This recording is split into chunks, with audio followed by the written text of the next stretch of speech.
Howdy, soldiers.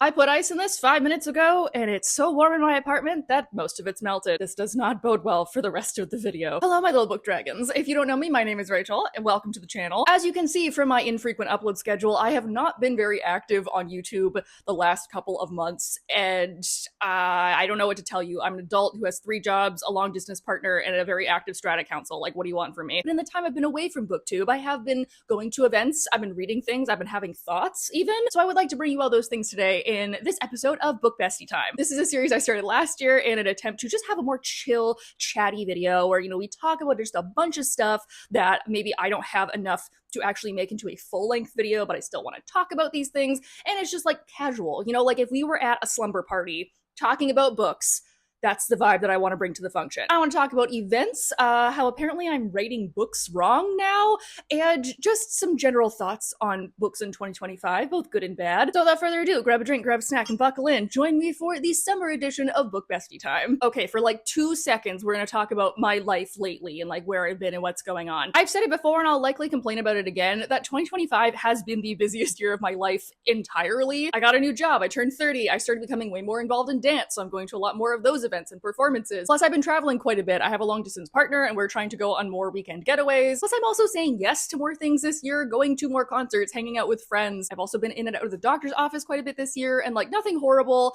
But I am now on a very strong dosage of iron pill. And can I just say, I feel like a whole new woman. Like, oh my god, the miracles of modern medicine. I've also been a part of a long and very expensive saga of fixing my kitchen sink.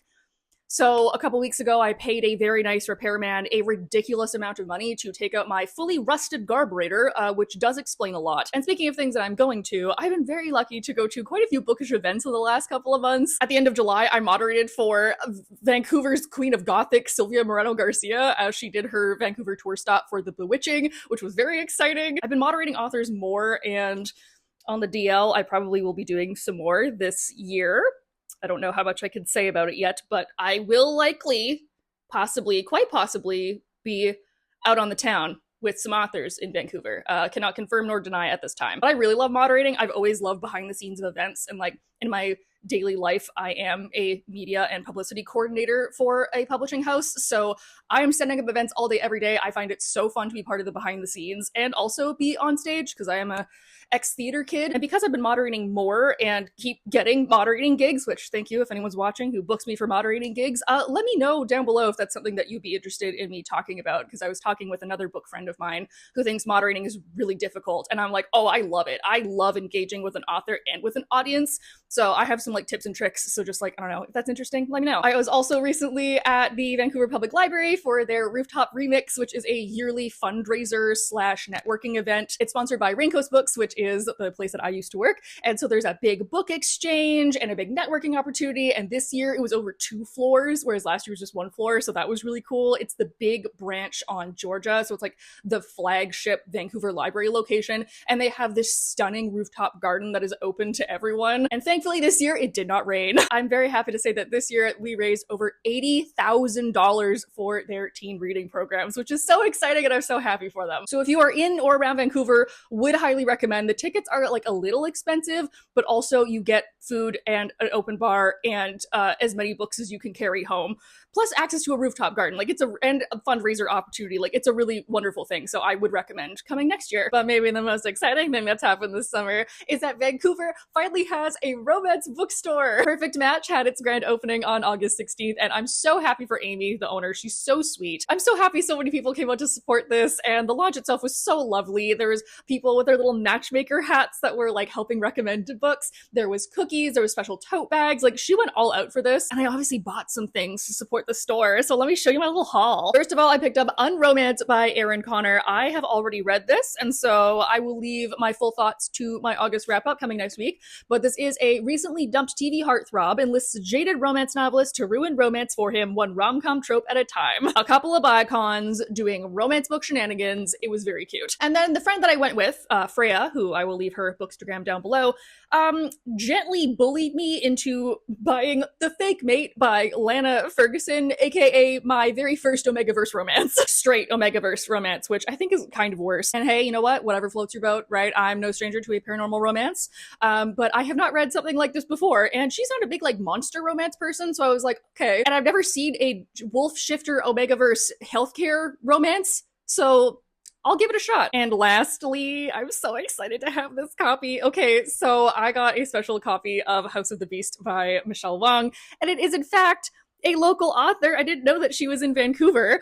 And something else with Michelle Wolf may be happening with me in the next little while. Cannot confirm nor deny. And she was actually in store, so she was drawing little doodles in all of the books. So I got a special signed one. Also, just finished this last night, and my thoughts will be in my August wrap up. And then speaking of meeting people, I guess that's a good enough segue. I do not consider myself a big creator, and like, on TikTok is my biggest platform, and I have almost 160,000 followers on there, which like sounds like a lot, but in terms of like the broader scale of internet fame, like me having 14,000 subscribers on YouTube is like not a huge deal, even though thank you so much for being here. I love each and every one of you. If you haven't subscribed yet, please subscribe. And theoretically, I know that my videos are probably going to be shown to people in my general area, but recently at Perfect Match and at a couple of other book events that I've been to, and even some bookstores that I've been to, and even one random like dance show that I was at, I've had people recognize me and come up to me and chat, and it's so wonderful to meet so many of you. It's just kind of weird that I'm like, oh my god, so many friends out of nowhere. I post stupid things about books that I read on the internet, and you like that? But I've had multiple people come up to me and talk about how they appreciate that I speak so much on queer books and more books than just like the top 5 that every content creator talks about. You know what? Okay, let's name them: Red, White, and Royal Blue, Seven Husbands of Evelyn Hugo, Song of Achilles, They Both Die at the End, and either One Last Stop or Delilah Green Doesn't Care. And don't get me wrong, I love all those books, but I also want to expand what I read, and I love fantasy, so of course I'm going to be exploring more queer fantasy, and I'm so happy that other people have found community in that. And in some of the book niches that I find there's a ton of other creators that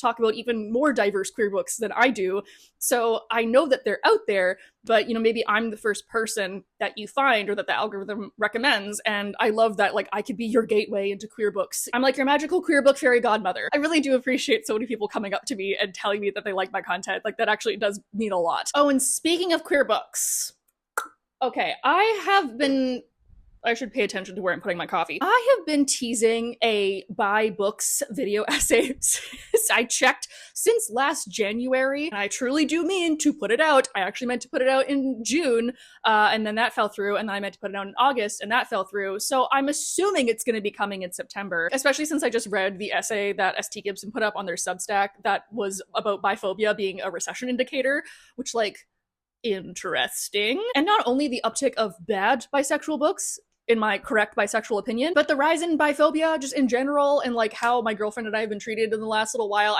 I'm having so many thoughts. They're swirling around in there. Big soup happening up right in my dome piece. And so I do actually want to finally film that video, and I hope that it will be out this month. And speaking of my girlfriend, I'm nailing the segues today. I recently found out that we rate books very differently, so apparently I'm like doing something wrong. We were chatting with another mutual friend of ours about how we rank books on the Goodreads 5-star system, and actually I really much so prefer the StoryGraph version where you can do 0.25, 0.5, and 0.75 of a star. I think that's much more reasonable. I will go into a book expecting to give it 3 stars, just like benefit of the doubt. I start everything at 3 stars, and then it has to either impress me or depress me in order for me to change my rating. Whereas my girlfriend will start every book giving it 5 stars, and then it goes down from there, which makes sense because she's a much more optimistic reader than I am. But then our other friend does it the opposite way, where she starts everything at 1 star, and then it has to work its way up and impress her for her to move her rating up, which makes sense because she's a much more pessimistic reader than me. It's just so interesting that we can all rate a book the exact same, but we get to that point in 3 different ways. And I'd be interested to know how you rate your books,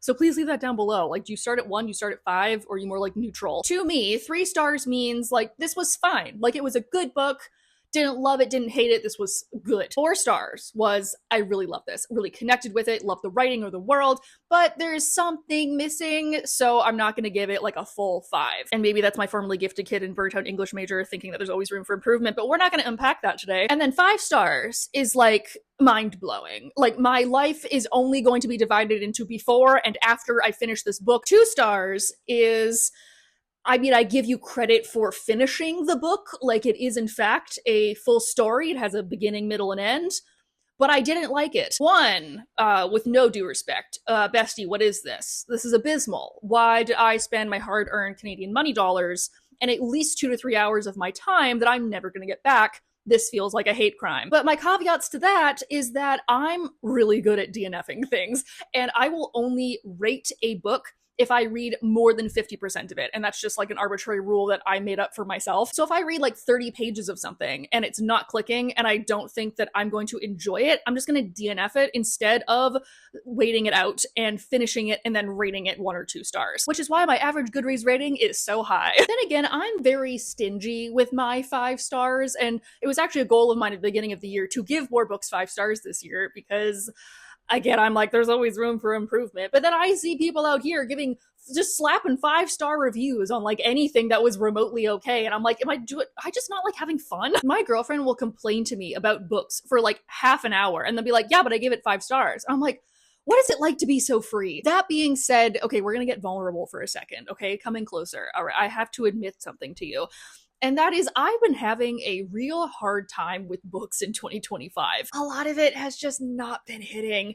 And I don't know if this is like my own expectations and building this up so high in my head that like it will never live up to those, or if I'm just like not letting myself have fun. But I've been waiting for a lot of these books for so long, and I finished reading them and I'm like, oh, that's it. And not to say that I haven't enjoyed myself or I think people that really, really love these things are wrong. It's just that for me, I don't know. Maybe, am I becoming jaded at the age of 30? Have I finally hit the turning point where I have put on the rose-colored nostalgia glasses? And I'm like, back in my day when I was a teenager and I read YA dystopian for the first time and it blew me away like never before. Like, yeah, bitch, you've been alive for 30 years and you've read a lot of books, and you know, not everything's gonna hit like the first time you ever read The Hunger Games. And I fully understand my tastes and expectations and things that I'm willing to put up with for a story have changed, and that's just what growing up is. But I've been kind of disappointed by books in 2025, and I don't like that feeling, especially when there are some very highly anticipated books that I finish and I just like, I don't feel like they spoke to me in a way that I wanted them to. Please tell me that I'm not alone in this. Like, am I the only Wendy who can no longer fly with Peter Pan, or is there like a small army of us? However, I'm still holding out hope because, you know, the year's not over yet. We still got a couple months, and can I say there are a handful that I am really looking forward to by the end of the year.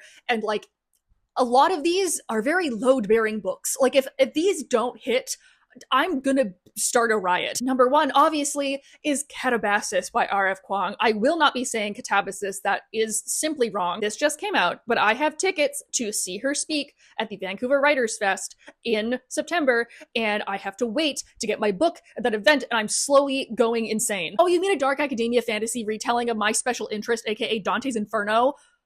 Like, if this isn't everything that I want it to be, I'm gonna throw myself into the sea. And then fully September and October are like Lady Night Fall, and I'm fully willing to embrace that. I love a woman with a sword, and so there are a variety. I believe the first one is Hi Bestie. So in my excitement over ladies with swords, I definitely mixed up some titles. So the one that I meant to say is The Second Death of Locke by V.L. Bovalino, which is a romantic fantasy about a mage and a knight, but also like a lost heir of magic. It's so beautiful, and I cannot wait for it. The Everlasting by Alex E. Harrow not only is by one of my favorite authors, but it's also a like reimagined story of The Six Deaths of the Saint, which is a short story that she wrote a couple years ago that I died over, actually. Sorry, I've been a ghost this whole time. You can't tell because my foundation color is literally 01 Alabaster. So she's using some of the concept, but she's expanded it into a full world, which is exactly what I wanted. Again, going to throw myself off of a cliff if this isn't good. And then Tasha Suri has her sapphic fantasy Isle in the Silver Sea, which is her take on medieval folklore and Arthurian legend, but like gay. So just like Arthurian legend. And then there's The Princess Knight by Kate Jacobs, who, you know, TikTok's own Kate Jacobs, which is supposed to be like a fun fantasy romp a la Ella Enchanted and The Princess Bride and Legally Blonde. 2024 is like Year of the Sapphic Vampire. 2025 is like Lady Night. And then I think next year, Dark Gods are a thing that I'm seeing more and more of, and I'm not mad at that. Lots of like demons and fallen gods and like religious dissection, which again, super here for. I have no religious trauma, and yet for some reason I just love a corrupted saint, even though I just mentioned a slew of books that I want to buy and will be pulling out my credit card to purchase all of them. Also, have not been reading as much this year. I'm so behind on my Goodreads goal. Like, I usually read around 80 to 100 books a year. I think 100 is where like I try and aim. And I'm less than half of that right now. Like, it's not going well for me. And I know I can change my Goodreads goal whenever I want to. Okay, I know. But it's a point of pride. But at this rate, unless I'm reading like 15 books a month, which I know is not going to happen, I'm not going to hit that goal this year, which I guess could be kind of good because it means that like I'm outliving my life and I'm not just sat in one spot reading, you know, all day, every day like I used to. But there's so many stories that I just haven't gotten to yet. I know slowing down on social media and reading stuff is like good because it means that I am doing other things, but also I do feel kind of guilty. And, you know, again, looking at rose-colored glasses back on when I was making a consistent video or 2 videos a week, and I was doing at least 2 TikToks a day, and, you know, I was incredibly burned out and depressed. But I was like, damn, my content was so good though. So I've been kind of struggling with that the last little while, and also just like wanting to get my creative mojo back. Like, I feel like it has slipped quite a bit. Prioritizing that a little bit more next year will help, and kind of reorganizing my schedule in order to get a better work-life balance. Again, having 3 jobs, but you know, we'll see. And then to wrap up this video, on the subject of books, sort of, I am going to be attending a wedding at the beginning of September. I'm going to be traveling for it. And I'm part of the bridal party, so I don't even know why I'm even asking this question. Actually, do you want to see my dress? This is my dress. I'm a bridesmaid, and we just had to get something in a red burgundy. So I got this with its pretty little flutter, and then this is like kind of an off the shoulder. And then you can't really tell, but it is long. So very excited to wear this. But I'm going to be traveling a bit for the wedding. And so not only do I have a trip up to where the wedding is, I have the full week of the wedding and then the trip back. So I'm debating which books to bring, and I maybe need some help deciding. So my first option is Warrior Princess Assassin because it's not super long. I already know Bridget Kemmerer's style, and, you know, it's a fun romantic fantasy romp, which is like something I always read. And like, Rachel, read the books that you buy, you know, as you buy them, and don't wait like a whole year and have them molder on your shelf. So very good option 1. Very opposite that, I was also debating reading The Starving Saints by Caitlin Starling because nothing says let me help you celebrate your upcoming nuptials quite like cannibalistic nuns. But my girlfriend recently read this, and I also want to read it and talk to her about it, so I'm kind of debating. And it's also not super long. It is a like gruesome horror book, so that's why I'm like, maybe I should save this for fall and not read it in like a sunshiny farm wedding. But then I also recently got sent Extraordinary Quests for Amateur Witches by Kayla Cottingham by Penguin Teen Canada. And this is like a cute, queer, magical romance. And I feel like that's very wedding appropriate. But it's also a YA, so I feel like I'm going to finish this really fast. So here are some options. Please let me know which one or ones I should bring. Oh, and one more thing before you go. I did a fun arts and craft project yesterday. So a lot of people have been asking me about these on my shelves. And they are embroidery hoops that I put black fabric in, and I've been using them to store my Bookish pins. And I have a bunch of them just like around my shelves. And I finally made myself like a full pin banner, and I hung it. So I want to show that off a little bit. If you come over here, look, it's a thing that I made. Just black fabric with some interfacing sandwiched in between. But I was able to hang all my Bookish pins. So like this one is from Hopeless Romantic, which is a store in Toronto. And then I've gotten some from like book boxes and like PR things. And then also some of them are like gifts that some friends have given me. I got my Canada Reads pins, some of the Owl Crate ones. Yeah, I'm so happy how this came out because now I can actually display them all. Oh my god. Oh, I just spilled coffee all over myself. I'm gonna smell like non-dairy creamer for the rest of the day. And with that, that is that on that. Thank you all for joining me this afternoon on a new episode of Book Bestie Time. I did originally promise to do this like once a quarter, and then I got too busy. And because this is supposed to be a section of hot goss and reading recommendations, please leave down below what you've been stumbling across TikTok recently, what book that you're currently reading, what you're gonna start next, any advice you have on being a bridesmaid. Also would appreciate that. I'm gonna finish my coffee and make myself some avocado toast, like the bougie baby millennial that I am. How did I just get more coffee on me? Oh my god. And then clean up the whirlwind disaster books that are now all over my floor. You know where to click to like the video. You know where to click to subscribe. I hope you guys are all having a nice day wherever you are, and I will see you all next week. Bye!